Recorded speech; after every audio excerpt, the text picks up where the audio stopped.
दुर्योधन ने अब अपनी सेना की तुलना पांडवों की सेना से की और जो उसने कहा वो सुनकर आप हैरान रह जाएंगे।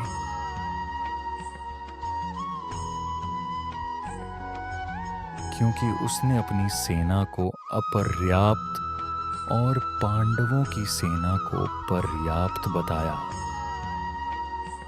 क्या सच में दुर्योधन अपनी ही सेना पर भरोसा नहीं करता था?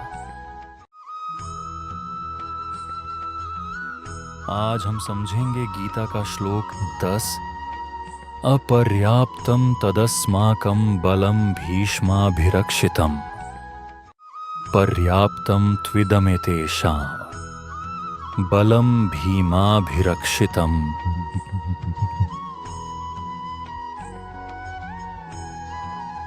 दुर्योधन कहता है,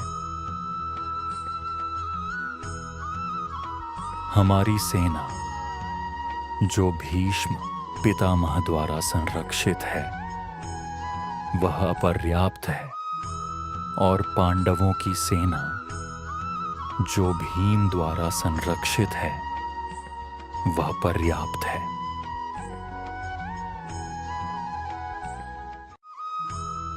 अब यहां सबसे बड़ा सवाल उठता है, क्या दुर्योधन सच में ऐसा सोचता था?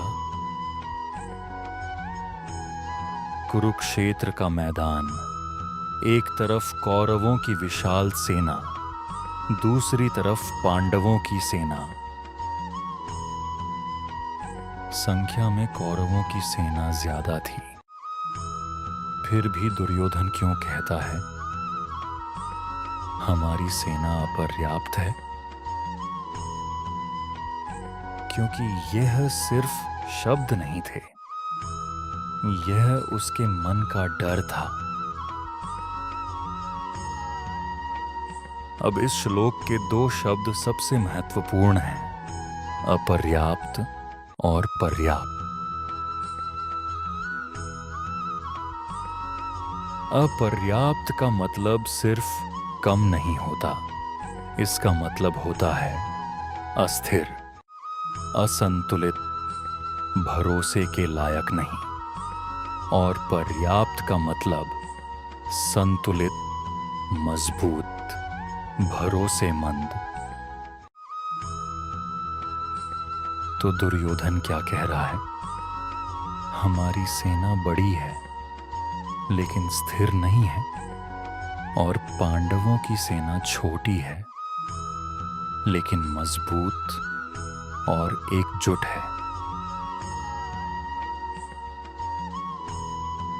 दुर्योधन कहता है, हमारी सेना की रक्षा कर रहे हैं भीष्म पितामह, और पांडवों की सेना की रक्षा कर रहे हैं भीम। भीष्म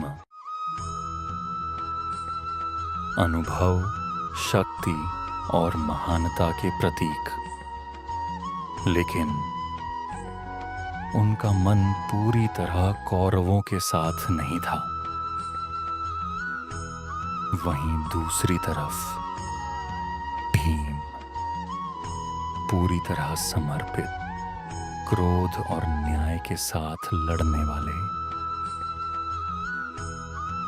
यही फर्क था, एक तरफ शक्ति थी, दूसरी तरफ संकल्प। यह श्लोक दुर्योधन की सबसे बड़ी कमजोरी दिखाता है। वह अपनी ही सेना पर भरोसा नहीं कर पा रहा था। जब योद्धा खुद ही असुरक्षित हो तो पूरी टीम कमजोर हो जाती है। यही हो रहा था कौरवों के साथ। आज के समय में भी देखिए, कई बार हमारे पास संसाधन ज्यादा होते हैं लेकिन आत्मविश्वास कम होता है, और कुछ लोगों के पास संसाधन कम होते हैं लेकिन विश्वास मजबूत होता है। और अंत में जीत हमेशा आत्मविश्वास और एकता की होती है। इस श्लोक से हमें क्या सीख मिलती है? संख्या नहीं, एकता और विश्वास मायने रखता है। बाहर की ताकत नहीं, अंदर की स्थिरता जरूरी है।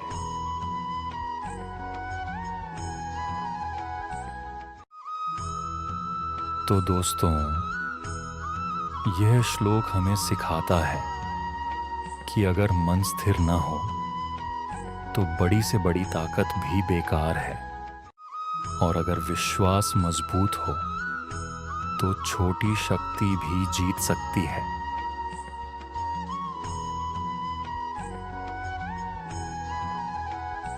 अगर आप भी मानते हैं कि धर्म का ज्ञान हर इंसान तक पहुंचना चाहिए, तो इस वीडियो को लाइक करें, शेयर करें और धर्म का ज्ञान बाय ब्रजवासी को अभी सब्सक्राइब करें। देखते हैं कितने लोग इस मिशन का हिस्सा बनते हैं।